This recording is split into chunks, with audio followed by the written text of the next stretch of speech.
अस्सलाम वालेकुम। हमतन गोश में खुश आमदीद। अगर आप हमारे चैनल पर नए हैं तो हमारे चैनल को सब्सक्राइब करके घंटी के निशान को ज़रूर दबा दें ताकि आपको हर नई आने वाली वीडियो का नोटिफिकेशन वक्त पर मिल सके। रात के 11 बजे का वक्त था और मैं इस तरह बेखबर सो रहा था जैसे सारे गधे घोड़े भेज दिए हों। न जाने ख्वाबों में कौन से जजीरों की सैर कर रहा था जब फ़ोन की मुसलसल बजती घंटी ने मुझे झंझोड़ कर होशो हवास की दुनिया में लापटखा। अपने ख़ाबीदा आसाब को कंट्रोल करते हुए मैंने बमुश्किल फ़ोन उठाया। अस्सलाम वालेकुम, मैंने हस्बे आदत सलाम किया। वालेकुम अस्सलाम, कैसे हो तलहा बेटा, क्या कर रहे थे? जवाबन मुझे अब्बू जी की संजीदा सी आवाज़ सुनने को मिली। ओह, सो रहा था अब्बू जी, क्या आप लोग खैरियत से पहुंच गए? और फिर जो उन्होंने बताया उसको सुनते ही मेरे कदमों तले से ज़मीन निकल गई। उनकी गाड़ी रास्ते में एक हादसे का शिकार हो गई थी और इस वक्त सब अस्पताल में थे।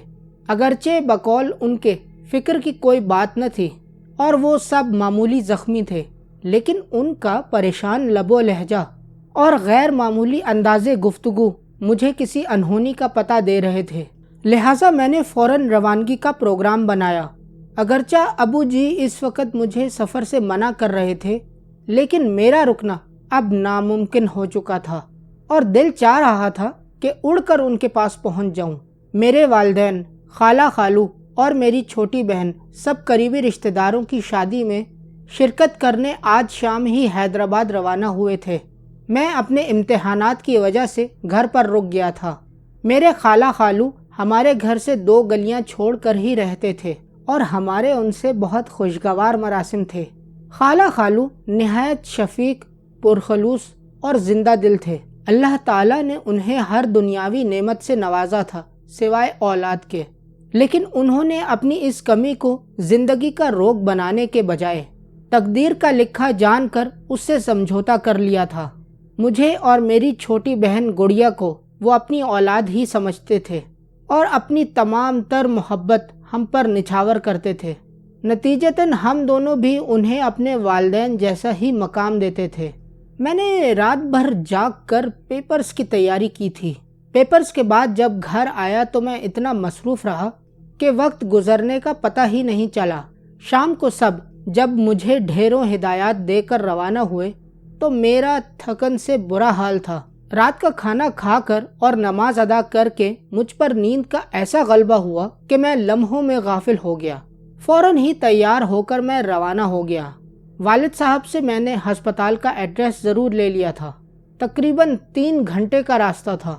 जब मैं घर से रवाना हुआ तो हल्की हल्की बूंदाबांदी हो रही थी। कराची में तो रातें जागती हैं, लिहाजा मुझे काफ़ी देर तक तन्हाई का कोई एहसास न हुआ। रास्ते रोशन थे और लोग भी घूमते फिरते नज़र आ रहे थे। आधे घंटे बाद बूंदाबांदी ने मूसलाधार बारिश की शक्ल इख्तियार कर ली। अब तक मैं शहर से भी काफ़ी दूर आ चुका था, लिहाजा ट्रैफिक भी बहुत कम हो चुकी थी। कभी कभार कोई इक्का दुक्का गाड़ी नज़र आ जाती थी। अगरचा गाड़ी के वाइपर्स मुसलसल चल रहे थे, लेकिन तेज़ बारिश के बायस बाहर बहुत धुंधला सा नज़र आ रहा था। थोड़े थोड़े फासले पर लगे स्ट्रीट लैंप अपनी मध्यम सी रोशनी से तारीकी को शिकस्त देने की नाकाम कोशिश कर रहे थे। सड़क के दोनों तरफ लगे दरख्तों ने रही सही रोशनी को भी निगल लिया था। अगरचा मैं फितरतन काफ़ी दलेर और निडर था, लेकिन तन्हाई और तारीकी की हैबत मुझ पर तारी होती जा रही थी और मैं सफ़र के बखैरियत तमाम होने की दुआ कर रहा था। लम्हा भर को बिजली चमकती तो पूरा मंजर वाज़ेह हो जाता। बड़े बड़े दरख्त तेज़ हवा से हिलते हुए मुख्तलिफ शक्लें इख्तियार कर रहे थे। कभी कभी तो यूँ लगता जैसे खून आशाम चुड़ैलें मुझे इशारे से अपनी तरफ बुला रही हों। मुझे दूर सड़क पर ऐन दरमियान में एक इंसानी ह्योला खड़ा नजर आया जो ज़ोर ज़ोर से हाथ हिलाकर गाड़ी रोकने की इस्तदा कर रहा था। पहले तो मैं कोई उसे चोर उचक्का समझा जो मुझे रोककर लूटना चाह रहा था। फिर अचानक मेरे जहन में बचपन में सुनी हुई वो तमाम डरावनी कहानियां दर आईं जिनमें आसेब मुख्तलिफ रूप इख्तियार करके इंसानों को तंग किया करते थे। ये सोचकर मेरे रोंगटे खड़े हो गए। ایک خیال یہ بھی آیا کہ ہو سکتا ہے یہ واقعی میں کوئی ضرورت مند ہو جو رات کے اس پہر مدد کے لیے کھڑا ہو۔ بہرحال جب میں جلتو جلال تو کا ورد کرتا ہوا وہاں پہنچا تو یہ دیکھ کر مجھے اپنی آنکھوں پر یقین کرنا مشکل ہو گیا کہ وہاں کوئی انسان تو کیا، چڑیا کا بچہ تک نہ تھا۔ میں نے ہر طرف بغور دیکھا لیکن چاروں طرف تنہائی اور سناٹے کا راج تھا۔ خوف سے میرا برا حال ہو گیا اور میں اندھا دھند گاڑی بھگاتے ہوئے چلتا چلا گیا۔ ابھی میں تھوڑی ہی دور گیا تھا کہ اچانک کسی نے میرے کندھے پر پیچھے سے ہاتھ رکھا۔ میرا اوپر کا سانس اوپر اور نیچے کا نیچے رہ گیا اور دل طوفانی رفتار سے دھڑکنے لگا۔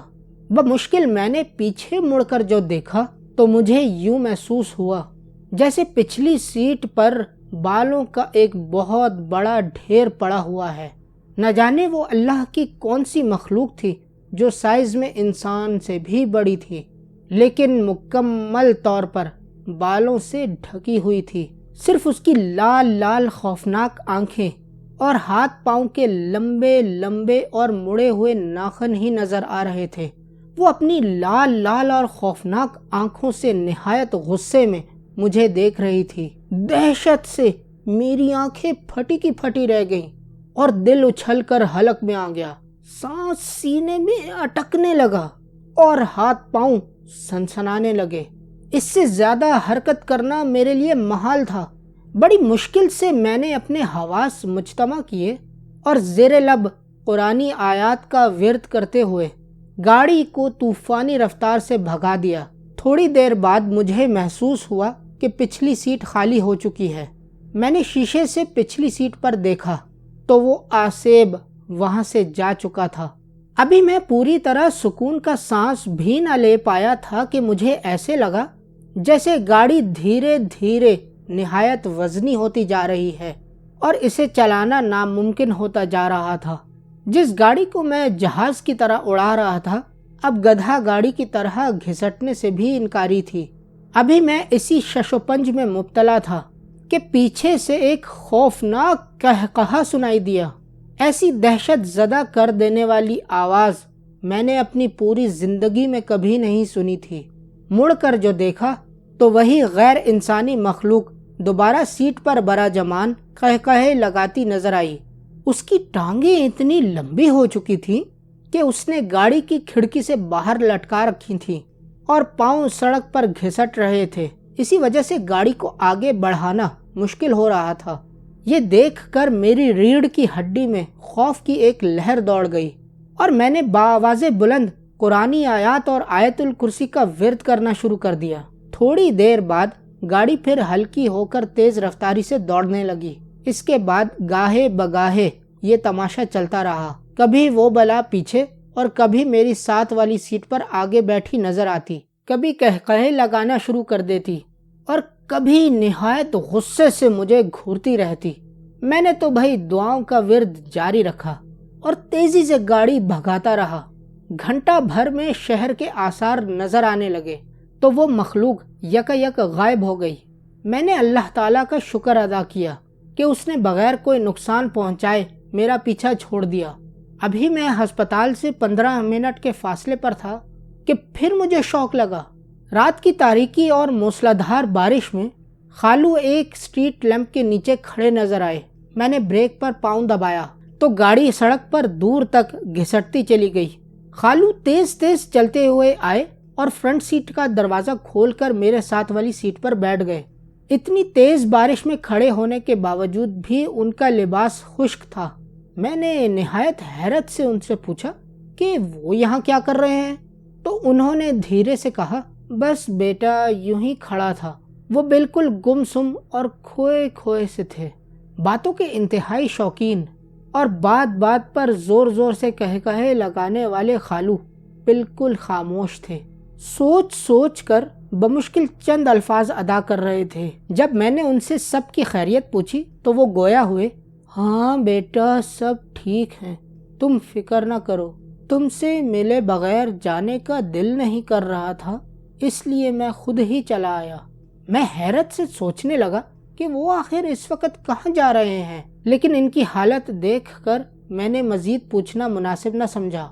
मुझे लगा कि एक्सीडेंट ने उनके हवास को मुतासिर कर रखा है। मैं खुद भी अस्पताल पहुंचने की जल्दी में था, लिहाजा खामोशी से ड्राइविंग करने लगा। जब पार्किंग में पहुंचकर मैं उतरने लगा तो ये देखकर मेरी सिट्टी गुम हो गई कि बराबर वाली सीट तो खाली थी। मैं तेजी से अस्पताल में दाखिल हुआ तो सामने ही मेरे वालिद दिल गिरफ्ता हालत में खड़े नजर आए। मैं खालू के बारे में बताना चाहता था, लेकिन वो खामोशी से मगर तेज तेज चलते हुए मुझे अंदर ले गए। कमरे का मंजर देख कर मुझ पर सख्ता तारी हो गया, क्योंकि सामने ही बिस्तर पर खालू की लाश रखी थी, जो रोड एक्सीडेंट में मौके पर ही दम तोड़ गए थे। अम्मी और खाला मुझे देखते ही लपक कर मेरी तरफ आईं और मुझसे लिपट कर फूट फूट कर रोने लगीं। लेकिन मैं अपने हवासों में ही कब था जो उन्हें तसल्ली देने के लिए कुछ बोल ही बोल देता। मैं तो हैरत से गंग खड़ा ये सोच रहा था कि अगर खालू एक्सीडेंट के वक्त ही इंतकाल कर गए थे तो अभी मेरे साथ गाड़ी में कौन था? क्या उनकी मोहब्बत वाकई इतनी शदीद थी कि मुझसे मिले बगैर जाने का उनका दिल न था? यही वो मुअम्मा है जो मुझसे कभी हल न हो सका। दोस्तों, आपको हमारी आज की कहानी कैसी लगी? उम्मीद करते हैं आपको कहानी पसंद आई होगी। अगर कहानी पसंद आई हो तो वीडियो को लाइक ज़रूर करें, अपने दोस्तों के साथ शेयर करें, और अगर आप हमारे चैनल पर नए हैं तो हमारे चैनल को सब्सक्राइब करके घंटी के निशान को ज़रूर दबा दें।